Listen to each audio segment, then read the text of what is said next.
Sir, आज कश्मीर का कोई नहीं है इस सदन में। हमारे बारे में आप कैसे स्टेटमेंट कर सकते हो भाई? हर व्यक्ति का कश्मीर है और हर कश्मीरी का देश है। क्या बात कर रहे हैं आप? दिल्ली की आइडिया ऑफ नॉर्मैलिटी और घाटी या जम्मू या लद्दाख की आइडिया ऑफ नॉर्मैलिटी में फर्क है सर। पत्रकार, विद्यार्थी, शिक्षक सरकार की आलोचना करें, उसको देश की आलोचना ना माना जाए, ये फर्क मिटता सा जा रहा है। सभापति महोदय, संसदीय कार्यकाल में कुछ ऐसे क्षण आते हैं जब ये नहीं कह सकता कि मैं इसका सपोर्ट कर रहा हूं या मैं इसका विरोध कर रहा हूं। कई सारी चीजें हैं इसमें जो वेलकम इनिशिएटिव हैं, मैं मानता हूं। बस कुछ सुझाव दूंगा, क्योंकि अक्सर मैं देखता हूं कि हमारे बीच का संवाद, माननीय सभापति महोदय, विपक्ष का अलग से कोई प्रधानमंत्री नहीं होता या विपक्ष का अलग से कोई गृह मंत्री नहीं होता। विपक्ष को भी अपनी शिकायत, अपने मुद्दे अपने प्रधानमंत्री के समक्ष, अपनी आलोचना अपने गृह मंत्री के समक्ष रखनी होगी। सर, आज कश्मीर का कोई नहीं है इस सदन में। मैं था उस दिन जब नहीं, सॉरी, आई टेक ये नॉमिनेटेड मेंबर है। माननीय सदस्य अपने एक सेकंड सर, उन्होंने बड़ा ग्रॉस स्टेटमेंट किया है कि कश्मीर का इस सदन में कोई नहीं है। वो अपने बारे में कह सकते हैं, हमारे बारे में क्यों कह रहे? हम तो सदैव कश्मीर के हैं, हमेशा के। आपके बारे में वो सच हो सकता है, हमारे बारे में आप कैसे स्टेटमेंट कर सकते हो भाई? आप कह दो मैं कश्मीर का नहीं हूं, कश्मीर के लिए नहीं हूं, मगर मैं इस देश का कश्मीर से लेकर कन्याकुमारी और द्वारका से लेकर नॉर्थ ईस्ट तक हर व्यक्ति का कश्मीर है और हर कश्मीरी का देश है। क्या बात कर रहे हैं आप? माननीय सभापति महोदय, सदन की एक व्यवस्था के तहत मैंने ये बात कही थी। वो नॉमिनेटेड मेंबर है, मैं जानता हूँ। माननीय गृह मंत्री जी ने दूसरी बात कही है। सर, मैं समझ गया। सर, या तो मुझे बात कहने दी जाए।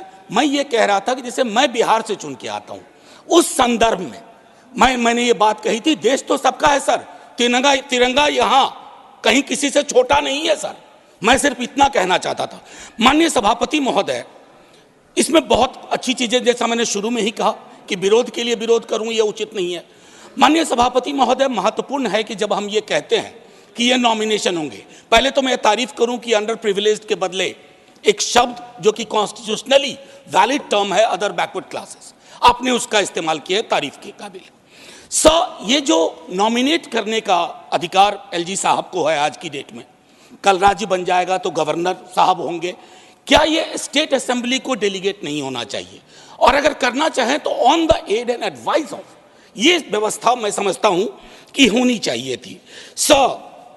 तारतम्य थोड़ा टूटा है, लेकिन फिर भी मैं अपनी बात कहूं। आरक्षण को लेकर के भी हम पीस मील में करते हैं। हर सत्र में मैं देखता हूं कुछ बिल आते हैं। एक समेकित योजना पूरे देश के संदर्भ में हमें इसके लिए बनाने की आवश्यकता है, वो बहुत बेहतर होगा। आज 370 पे फैसला आया और सदन की जिम्मेदारी आज बढ़ गई है। उस फैसले के बाद सरकार की जिम्मेदारी बढ़ गई है।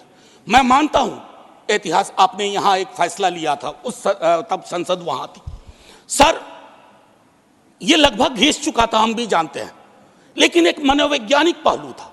मैं आग्रह करूंगा सरकार से कि उस साइकोलॉजिकल हीलिंग की भी कोशिश होनी चाहिए, और ये हीलिंग हो सकती है सर। मैंने कहा ना कि हिंदुस्तान का मिजाज महासागर वाला है, इसको बस तालाब ना बनाया जाए, महासागर अपने अंदर सब समाहरित कर लेगा।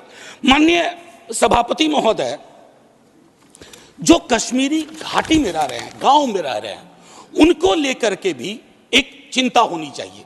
बाहर हैं, उनकी चिंताएं वाकिफ है, बल्कि विवेक जी ने यह बात कहा कि बुरे से बुरे वक्त में एक बहुत बड़ी आबादी उन्हीं घरों में, गांव में, गलियों में रही, उनका एक्नॉलेजमेंट मैं समझता हूं बहुत आवश्यक है।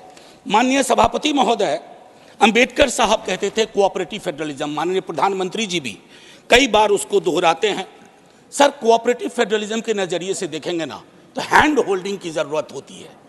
मैं जानता हूं कि दिल्ली की आइडिया ऑफ नॉर्मैलिटी और घाटी या जम्मू या लद्दाख की आइडिया ऑफ नॉर्मैलिटी में फर्क है सर। अभी पिछले दिनों हमारे कई बीजेपी के साथी कह रहे थे कि चुनाव परिणाम संतुष्टि का परिचायक है। फिर तो लद्दाख में भी एक चुनाव हुआ था सर। सर बस 1 मिनट लूंगा, चूंकि आपने पहले कहा था। सर एक आखिरी चीज कहूंगा कि पत्रकार, विद्यार्थी, शिक्षक सरकार की आलोचना करें, उसको देश की आलोचना ना माना जाए। ये फर्क मिटता सा जा रहा है, ये कश्मीर के संदर्भ में नहीं, बाहर भी। दूसरी चीज सर, दूसरे राज्यों में जो कश्मीर के छात्र रहते हैं उनको एक प्रोटेक्शन दीजिए। और आखिरी चीज कहूंगा सर, बड़ी पीड़ा के साथ, कि खामोशी शांति का पर्याय नहीं होती है। शांति के लिए न्याय चाहिए, वो उतना ही कश्मीर के लिए दुरुस्त है जितना मणिपुर के लिए। जय हिंद सर। नेशनल दस्तक की आपसे गुजारिश है कि अगर इसको बचाना चाहते हैं तो नेशनल दस्तक को सब्सक्राइब करने के लिए रेड कलर के सब्सक्राइब बटन को दबाएं, फिर बेल आइकन की घंटी दबाएं।